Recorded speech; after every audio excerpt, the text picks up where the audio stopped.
இந்த காலை பொழுதிலே கர்த்தராகிய இயேசு கிறிஸ்துவின் நாமத்தினாலே உங்களை சந்திப்பதில் மிகுந்த சந்தோஷம். கர்த்தருடைய நாமம் மாத்திரம் மகிமைப்படுவதாக. நாம் தொடர்ந்து தேவ சாயலை குறித்து பார்த்து வருகிறோம். ஆதியாகமம் 1ஆம் அதிகாரம் 26ஆம் வசனத்தில் உள்ள தேவ சாயலை குறித்து பார்த்து வருகிறோம். தேவ சாயலில் படைக்கப்பட்ட மனிதர்கள் நாம். தேவ சாயல் என்பது அவருடைய சொந்த பிள்ளையாய் நாம் இருக்கிறோம் என்பதை வெளிக்காட்டுகிறது.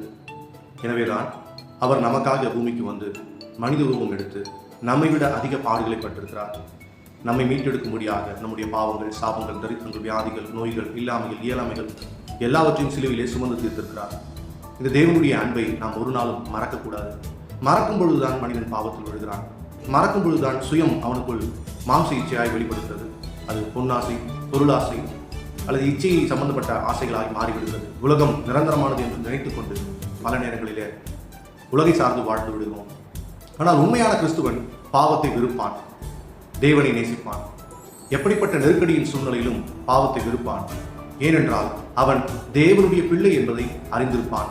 அப்படி இருக்கும்போது தான் அவனால் தேவனை எதிர்த்து பாவம் செய்ய முடியாது. இந்த உலகத்துல எல்லாரும் செய்யறாங்க, நானும் செய்யறேன்னு பல காரியங்கள் சொல்லலாம். இந்த உலகத்தில் உள்ள மனிதர்களுக்கு எதிரானதல்ல பாவம். பாவம் தேவனுக்கு எதிரானது.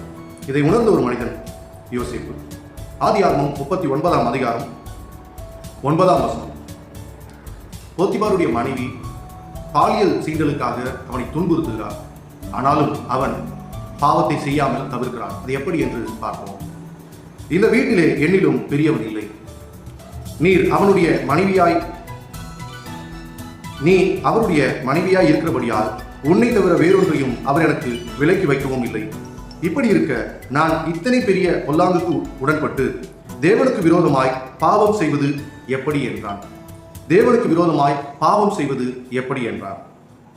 ஆமென். தேவனுக்கு விரோதமான பாவம். நாம் மனிதர்களுக்கு விரோதமாய் பாவம் செய்வதில்லை.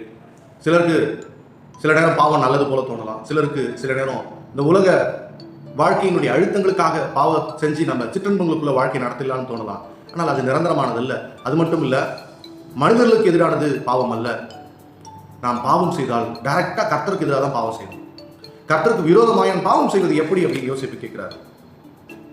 நான் உண்மையாகவே பாவத்தை வெறுக்கும் போது தேவன் ஒருவர் இருக்கிறார் என்பதை நான் வெளி அடையாளமாய் காட்டுகிறேன். நான் இந்த ரூம்ல தனியா இருக்கும் பொழுது, எனக்கு இந்த ரூம்ல எல்லா சுதந்திரமும் கொடுக்கப்பட்டிருக்கும் பொழுது நான் பாவம் செய்யாமல் இருப்பேனானால் நான் தேவனுக்கு பயப்படுகிறேன் என்றார்.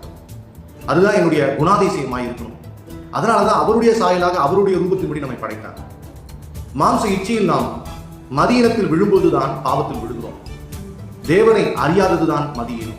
தேவனை அறிந்திருக்கும் பொழுது நாம் பாவம் செய்ய முடியாது. ஏனெனில் தேவனுடைய ஆலயமாய் நான் இருக்கிறேன் என்பதை நான் உணர வேண்டும்.